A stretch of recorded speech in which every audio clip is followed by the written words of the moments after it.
Tonight is a special night. It happens once a year where we invite Mayor Becker to present the annual State of the City address. And without further ado, Mayor, please.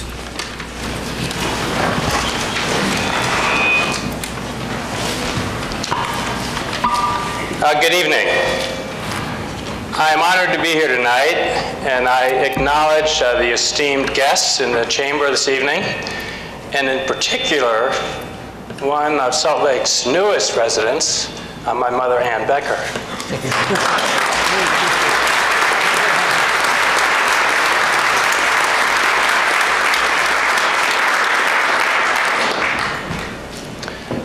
To my friends and colleagues on the City Council, I congratulate new Chair J.T. Martin and the new Vice Chair, Joe Remington Love, and I extend a warm welcome to new District 3 member Stan Penfold.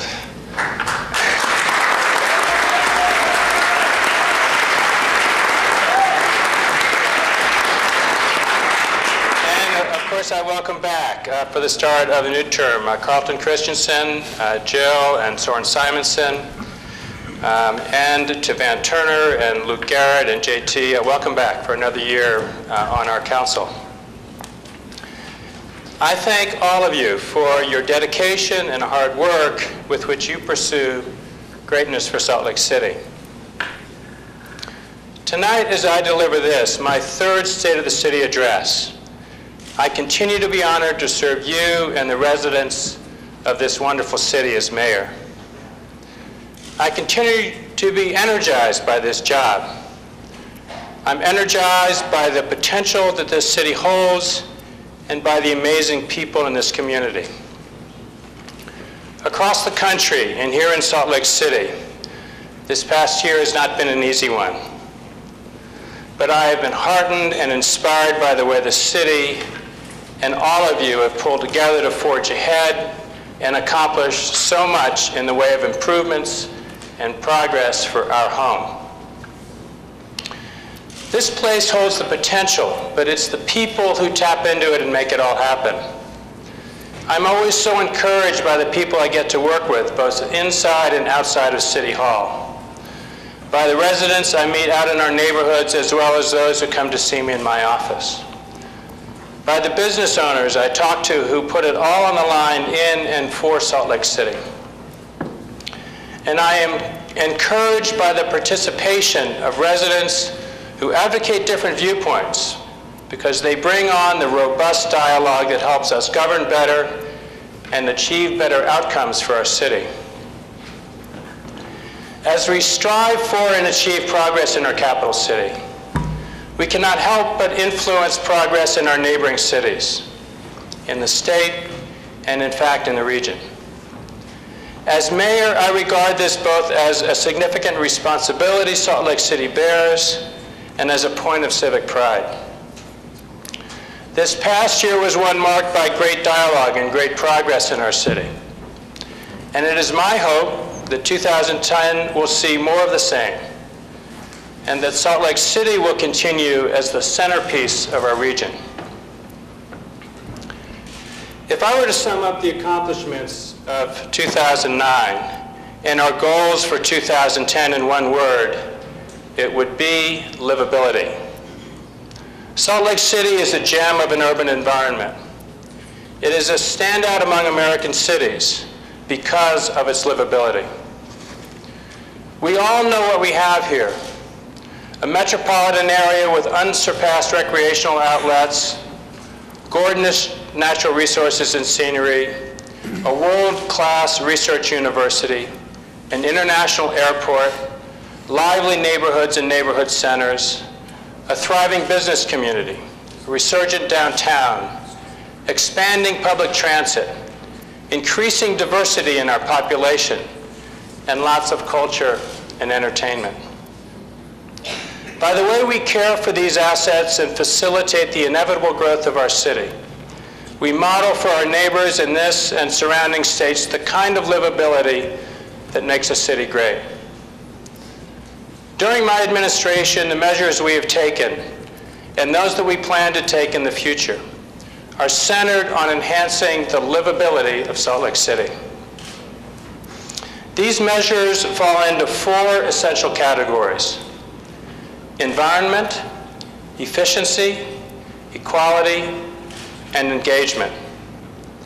Cultivating the principles and possibilities within these 4 categories has been our work over the past 2 years and will guide our work over the next 2 years as well. Let me share with you some of the highlights. Environment. Salt Lake City's natural beauty draws us to this place. Our city is surrounded by the grandeur of the Wasatch, the serenity of the Great Salt Lake, and the lure of wilderness. The decisions we make as a city impact the livability we enjoy today and hope for tomorrow. We have worked to provide transportation options to those who live in the city and those who travel into the city for work, school, shopping, and entertainment. These options provide alternatives to automobile use and support our efforts to address the air quality in our region. In the last year, we've installed 38 miles of new bike lanes within the city, representing a 32% increase in bike lanes and a total of 158 lane miles. The city also recruited Becker from Vermont as our first bicycle pedestrian coordinator, complementing the skills of Dan Bergenthal, our bike and trails coordinator. While just a year ago, the vision of streetcars was decades away, we fast-tracked the dream and have now, with the help of South Salt Lake and UTA, advanced the Sugar House streetcar project. Efforts are now underway to select the route for a downtown streetcar line and begin detailed assessment of a line to South Davis County. Partnerships are vital to these big projects. Thanks to the RDA, Congressman Bishop and the congressional delegation, UTA, Wasatch Front Regional Council, our state legislators, South Salt Lake, and Bountiful Mayor Joe Johnson for their support of mass transit. The airport light rail line is well underway. Signs of this project are noticeable as construction begins at the Salt Lake City International Airport and heads through the city. In the coming months, a few remaining hurdles notwithstanding, we will begin the project to rebuild the North Temple Viaduct in conjunction with light rail construction. With the help of Governor Huntsman, Salt Lake County Mayor Peter Caroon, and the efforts of Salt Lake Solutions, we unveiled the Clear the Air Channel and Idle Free campaign, reminding us that we each play a role in the quality of our air. I look forward to continuing the efforts with Mayor Caroon and now Governor Herbert. Our air quality is unacceptable and threatens our city's livability. We must look at every way possible to reduce air pollution. The Salt Lake Solutions effort uniquely calls on each of us and reminds us, and even challenges us, to take measures to reduce our vehicle miles traveled, our VMTs, the largest contributor to air pollution. Many thanks to the partners from all levels of government, chambers of commerce, civic and environmental groups, and faith organizations who have come together to devise a strategy and help carry out actions we are continuing with our New Year's resolution this winter. We also completed our riparian corridor studies along Immigration and Red Butte Creeks, laying the groundwork for guidelines to help us protect and preserve the valuable community asset our local streams provide. This coming year, we will focus on completing studies for City Creek and Parley's Creek and developing recommended management plans for those corridors. Last year, the Department of Energy awarded Salt Lake City an Energy Efficiency and Conservation Block Grant for over $2.1 million. With an eye on this funding, the administration, the council, and Salt Lake City residents worked to identify high-priority energy conservation projects that meet the goals for job creation, CO2 emissions reduction, and long-term energy planning and development of sustainable programs. With the building from the Energy Block Grant, our Sustainability and Economic Development offices have designed the Energy Efficiency Revolving Loan Fund to help small businesses and commercial building owners upgrade their facilities with energy efficiency measures. Since over half of the energy consumed in Salt Lake City is used in commercial buildings, this program will make a significant impact. The Revolving Loan Fund mitigates the impact of capital costs. And once the loan is paid back, the business owner will pocket the ongoing energy savings, while we all benefit from the decreased demand on our power supply and decreased emissions of greenhouse gases. And as we have looked for ways to implement sustainable practices throughout the city, we have not overlooked the responsibilities right here in City Hall. We have increased the emphasis on paper reduction by the use of electronic storage. The Parks Division has reduced its water consumption by 10%. Citywide, we have seen reductions in electricity, natural gas, diesel and gasoline consumption, and the police department has incorporated the use of hybrids into its fleet of patrol vehicles.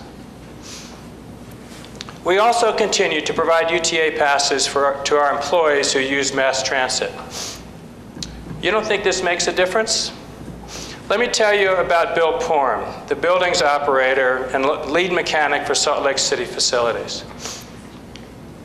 When Bill, who lives in South Ogden, heard the Front Runner commuter train was going to be a reality, he and his wife purposefully looked for and bought a home only 1 mile from a Front Runner station. With 2 young children as a primary incentive, Bill now rides his bike to the station and takes the train to and from work every day. Bill stopped me in the hall the other day. He expressed his gratitude to the city for allowing him to be healthy, for helping to essentially save him at least $350 each month in car and fuel expenses, and for helping him do his part to improve air quality. Now that is livability. Yet we have much to do. This year, the city will continue to explore ways to conserve energy and enhance the livability of our community. I am pleased to announce that a glass recycling program will be available to our downtown businesses beginning next week. Implementation of this program will divert recyclable waste from the landfill and save energy. We are currently engaged in an energy audit, testing 2 types of energy-efficient streetlights that have been installed at various locations throughout the city. The lamps being tested are LED and induction lamps and are being expected to provide significant energy and maintenance savings. Test samples have been installed adjacent to existing lights to provide a side-by-side comparison. Tonight, I invite everyone to go to the city's website and see a map showing the types of locations of lights that are being considered to replace the existing street lights. Your review of the lights will be helpful in the decision-making process. If the recommendation of the audit is acceptable, the city could implement a project to replace a significant portion of the city's 15,000 street lamps. And this year, Salt Lake City will adopt a comprehensive sustainability ordinance. This ordinance, reaching all parts of our code, will effectively address how all of us in the city can live more sustainably, from the trees we plant in our front yards to the way our curbs and gutters are designed to provide for recapture of stormwater. City residents and businesses will see the removal of barriers as the city adopts its comprehensive ordinance that includes increasing the places and ways residents and businesses can capture renewable energy, conserve water used on outdoor landscaping, and produce food locally in the urban environment. The recently approved beekeeping and urban chicken farming ordinances are examples of the far-reaching range of what will be the nation's most comprehensive city sustainability ordinance. As I talk to fellow mayors and experts across the country about sustainability, I realize that Salt Lake City is recognized as a national leader in sustainable practices. Efficiency. A livable city is efficient. Decisions and actions are deliberate, purposeful, and respectful of our time, our taxpayer dollars, and our natural resources. We have seen great efficiency with the implementation of software for external access to city services and information. Residents, business owners, and developers continue to appreciate the one-stop shop where permitted applications are accepted online. By moving plan submission and review online, paper consumption, printing costs, greenhouse gas emissions, drive time, and phone-based inquiries to city personnel have been greatly reduced or limited for each permit application. Consumers have the ability to submit their plans electronically online from anywhere in the world that has a connection to the internet, pay with a credit card, and then get a real-time update and review as comments from city plan review staff go across 6 departments. All of this without actually visiting City Hall or having paper plans delivered several times to City Hall for review. Our professional, innovative city staff have made this a possibility, especially our project implementation managers, Lisa Schaefer and Noel Walkinshaw, and our technology consultant, Ken Overly, and Bill Haight and his IMS staff has also worked tirelessly to support this initiative, especially Long Doan and Rob Craven. Last month, 2 tenants of City Creek, Macy's and Nordstrom's, chose to take advantage of the city's electronic plan submission. The electronic submission of plans for 2 large projects did not go unnoticed by our implementation manager, Lisa Schaefer. She said, "This was huge for both applicants since they are both out of town. Because of our combined web-based database and our electronic plan review software, these customers did not need to print out multiple sets of drawings, and they did not need to fly in to submit. Both applicants were blown away at the technology and gave the city accolades for our progressive way of doing business." She added, "I'm proud to be part of an organization that is invested in partnering with our development community to make things happen. Thanks for involving me in all of the amazing changes we have made." Thanks for the feedback, Lisa. We have thoughtfully worked to implement efficiency measures for our employees and those who do business with the city, and also in the way we handle the city's assets, such as real estate and buildings. Under the leadership of Sam Guevara this last year, we created a new division that will help Salt Lake City government make more strategic, efficient, and fiscally sound decisions on all our long-term capital asset projects. The Capital Asset Management Division will address the planning, project development, financing, and budgeting for the city's capital asset projects. Last year, the city made a 4.3% cut from the previous year's budget. We are now making an additional 2% cut, again with no layoffs, through further efficiencies. As cuts were made last year, our employees made a significant sacrifice with a 1.5% across-the-board salary reduction, as well as an increase in their health insurance premiums. I am pleased to announce that with the efficiencies we have identified, and despite the additional 2% cut, our city employees will not be seeing further reduction in their paychecks. I will be recommending to the City Council that all full-time city employees receive a $300 one-time bonus in recognition for their sacrifices and efforts. Thank you for those who work for Salt Lake City. Your dedication, professionalism, and hard work are appreciated. Equality. The city's livability factor is also measured by the opportunities for success shared by all of our residents.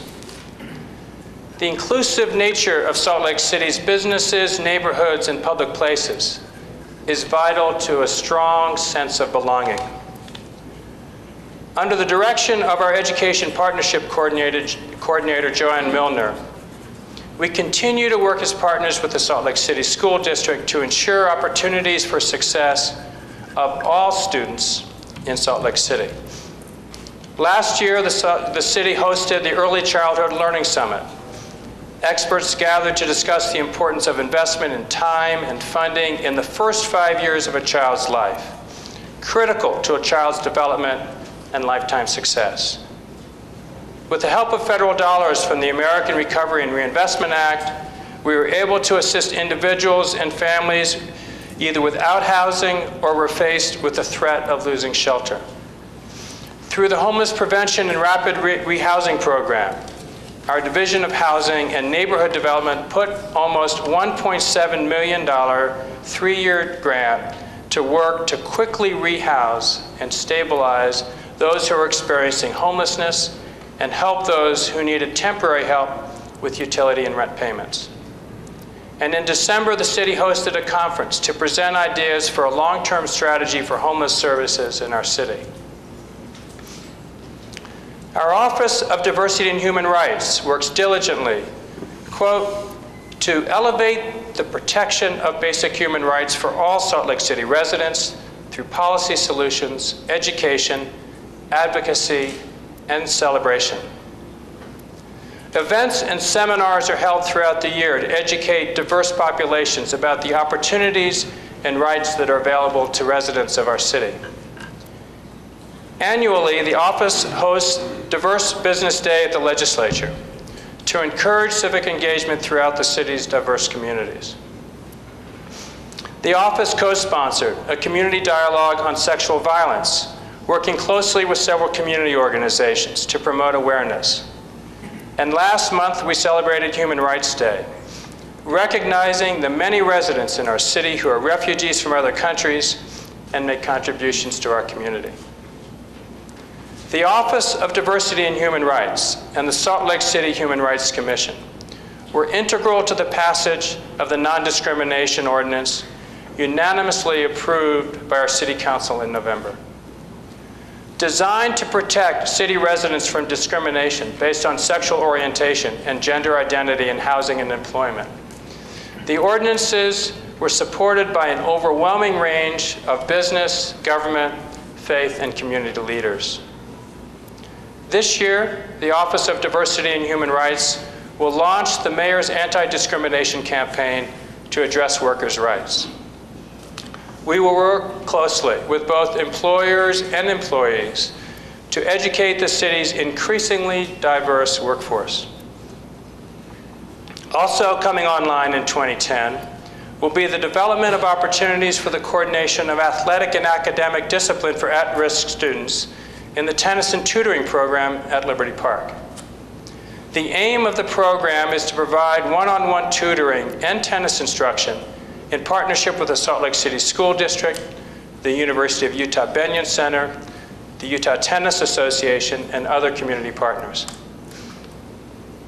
Its goal is to raise academic achievement in alignment with positive character development and a healthy lifestyle.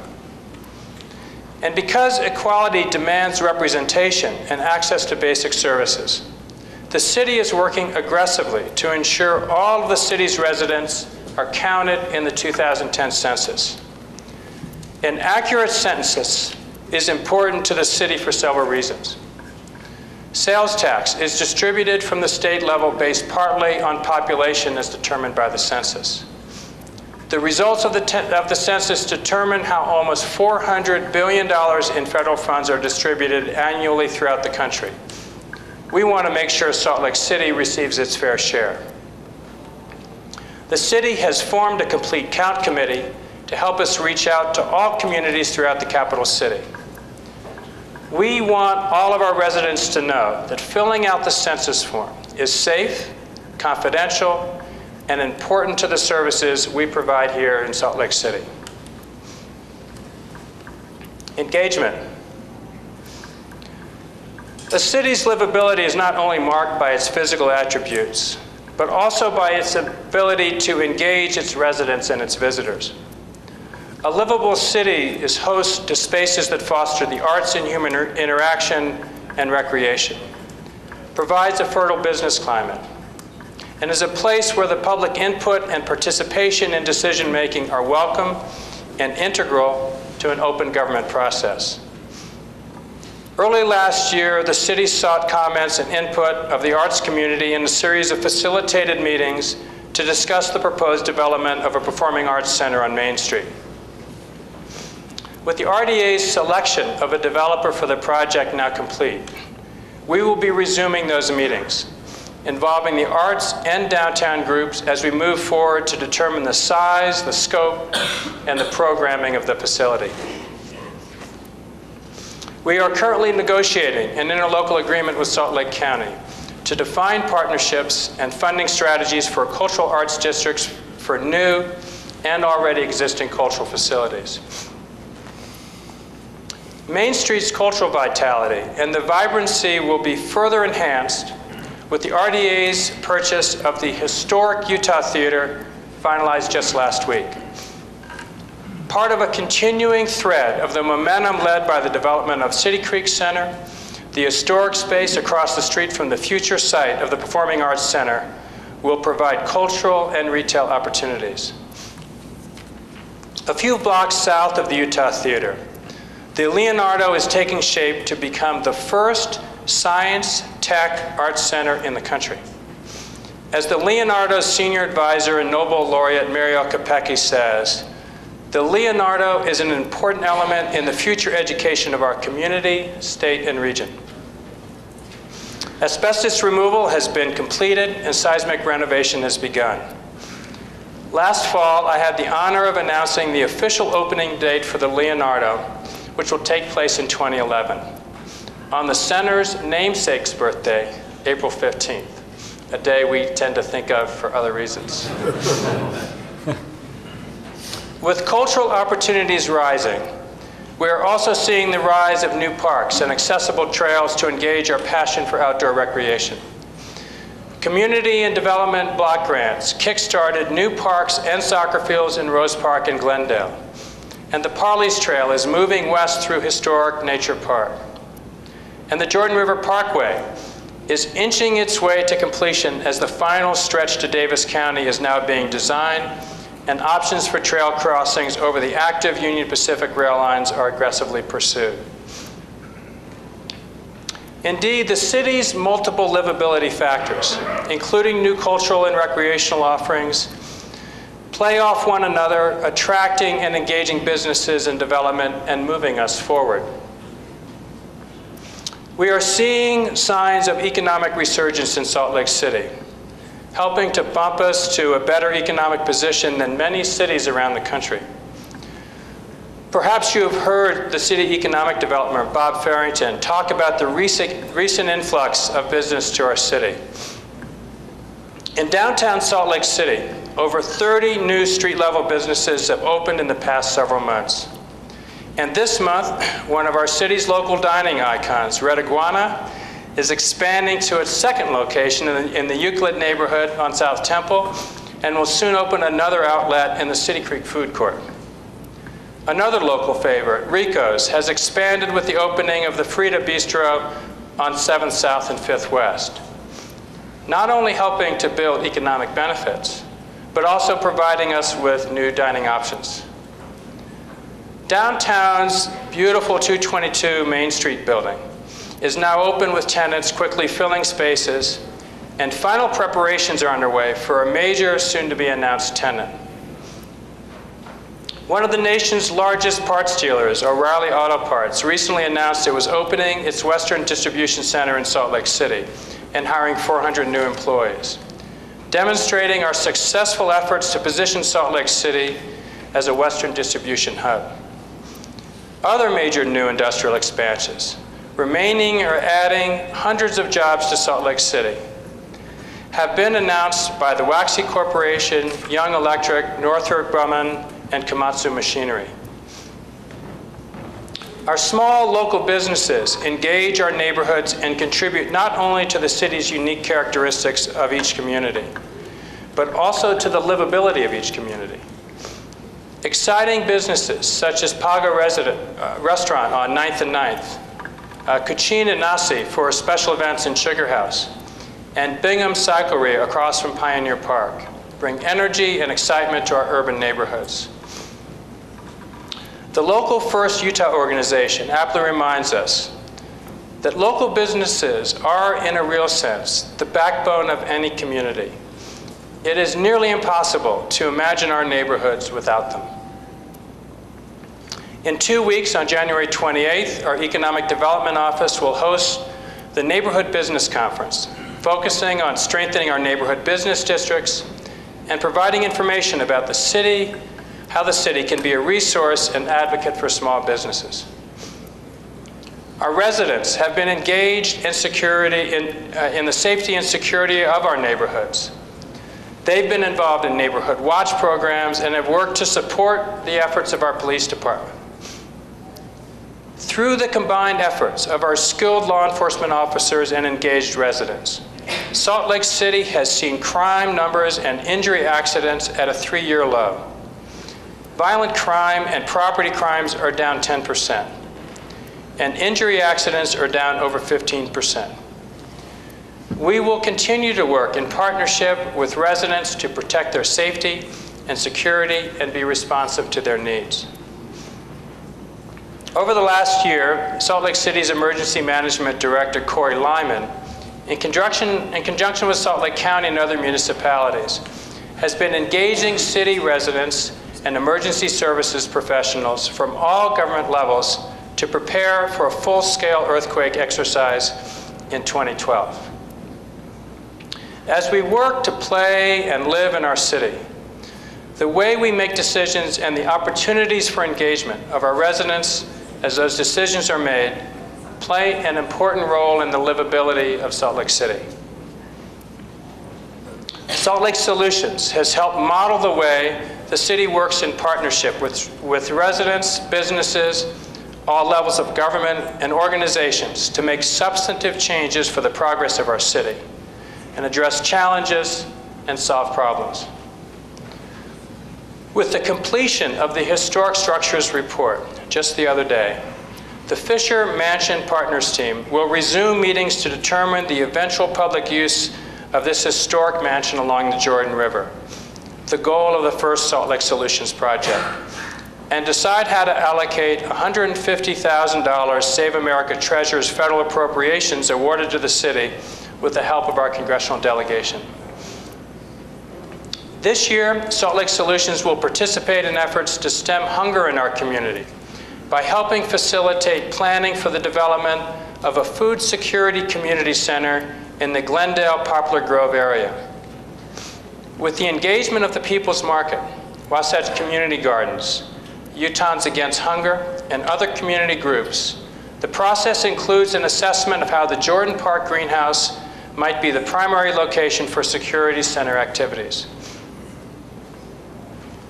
1 year ago, we launched the Open Government Initiative, an effort to open up city government to all residents and others who do business with the city, inviting them to be active participants and providing them with accessible, usable, easy-to-understand information that would empower them to take part in governance. We are currently working at improving, defining, and refining methods for public input. We learned valuable lessons from the site selection process for the public safety buildings, first unveiling 2 options for a site, then hosting 11 open houses and 3 community workshops, gathering public comment, and subsequently making a site recommendation. Public engagement was essential to the process and the eventual outcome for the siting of our new public safety buildings. With skilled staff, our city departments have raised the bar for effectively courting and employing participation of residents in the decision-making process.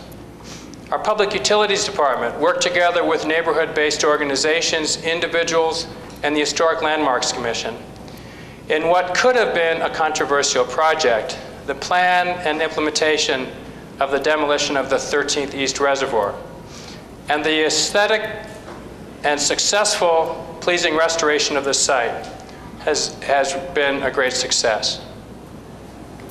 The Department of Community and Economic Development has engaged in an extensive public outreach and education effort to craft the amendments to the alcohol regulations that support community and business goals. Public engagement included meetings with the community council chairs, city boards and commissions, public open houses, the city's webpage, and 8 neighborhood discussion groups. The process led to one unanimously approved proposal to lift the 2 bar per block limitation in the downtown area, and an additional yet to be approved proposal regarding alcohol-related uses in other areas of the city. A proposal that is now much different from the original draft, thanks to public comment. Another public open house will be held this Thursday night to present the latest proposal to the public, and the Salt Lake City Planning Commission will consider the proposal on January 27th. This year, the city will initiate a public engagement process that is unprecedented.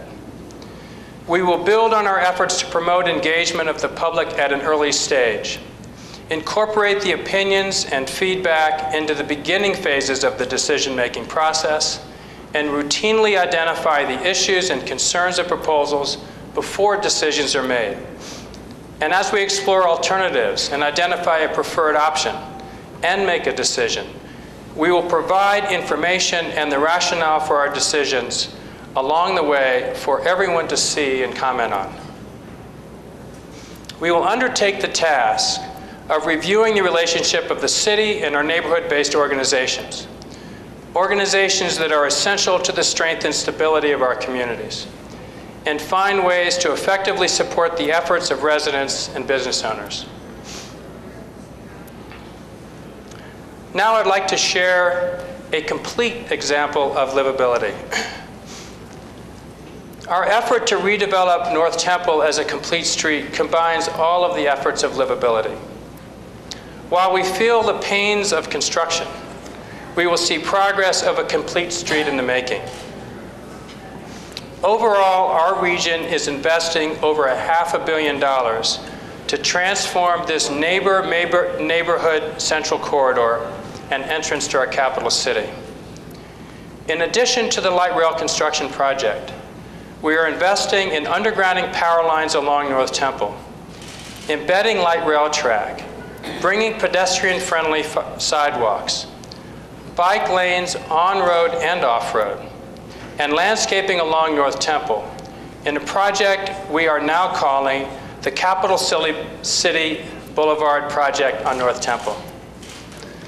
We are also incorporating state-of-the-art energy and environmental features like solar power on track stations, warm asphalt mixes, permeable concrete, and cool landscaping. The 4 E's of livability are clearly here at play. The environmental benefits are obviously substantial. Efficiency is evident in the upfront planning and collaborative financing on this project. The equality of access and opportunities that will evolve along this corridor will include the multiple modes of transportation and the variety of residential and commercial spaces. And moving forward, our planning and zoning will be reworked with continued intensive community engagement.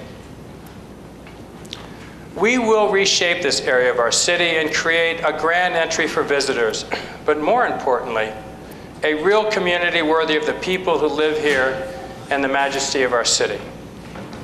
These improvements, together with the new North Temple Viaduct, a maintenance district to preserve our investment, and updated zoning to encourage higher density, transit and pedestrian-friendly development along this corridor, will be a source of frustration and challenges from time to time as we move forward to completion of the project.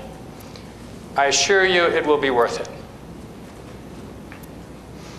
In closing, if there is any story being told here tonight, it is the story of Salt Lake City coming into its potential as a great American city. I took office 2 years ago with blueprints in my hands. And today, at the midpoint of my term, I have in one hand lists of accomplishments, and in the other hand, lists of action items for implementing and completing the many initiatives that are now underway.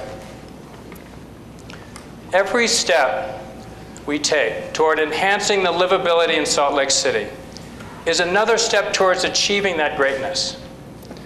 Yet whether it is for the advancement of our environment, or for efficiency, or for equality and engagement in our citizens, none of what we achieve here is done solely by city officials. The real mover and shaker behind our city's progress is collaborative government. For the past 2 years, we have employed a model for governing here in Salt Lake City that seeks to break down boundary lines and silos, and instead looks to pull together people, ideas, and resources. We are reaching out, we are listening, we are adapting, and we are moving forward. We may not always agree with one another, but we will continue to make good decisions by bringing more people to the table and into the dialogue, rather than fewer. This, too, will make our city great. We have forged many new and important relationships over the past 2 years, and we have worked hard to strengthen and reinforce others. Most notable is our increasingly beneficial ties to the Obama administration and Congress. I've learned a great deal from the opportunities to participate in White House conferences and represent our city as I testified before a Senate committee. Not only have we been able to secure specific financial commitments from the federal government, but we have also been able to put Salt Lake City on the government's radar screen as a place to watch, a model for progress, quality growth, and livability among American cities. This has had and will continue to have significant benefits for Salt Lakers, Utahns, and the Intermountain West. As the capital city that draws attention and funding and employers and people, Salt Lake City is a magnet for the region. I will be calling upon the leaders and the residents of this state to recognize and support with tax dollars the disproportionate load that Salt Lake City carries. Whether on a grand scale as the region's cultural center, or on a more ordinary scale as the service provider to a population that doubles every day, Salt Lake City serves many in our state and in our region and deserves appropriate financial recognition for its role. We are a capital city. We are a magnet. And we are an economic driver for the region. I am proud and pleased to be able to call so many of the leaders in this city and the state my friends.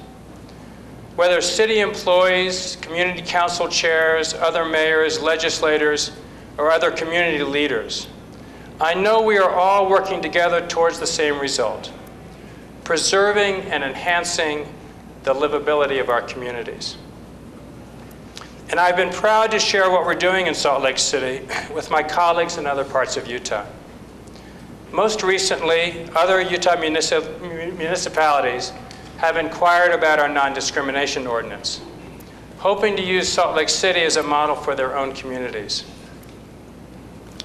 In the end, though, it will be Salt Lake City's leadership on livability that will have the greatest regional impact and the greatest long-term value to us all. Daniel Kemmis, a friend who is widely regarded as the Mountain West's leading contemporary thinker and writer on topics of community, regionalism, and human society, spoke at our Sustainability Summit in March and had this to say: "We must lead with an emphasis on livability. Sustainability will follow. Indeed, sustainable prosperity will follow. Livability has become the gold standard of our economy."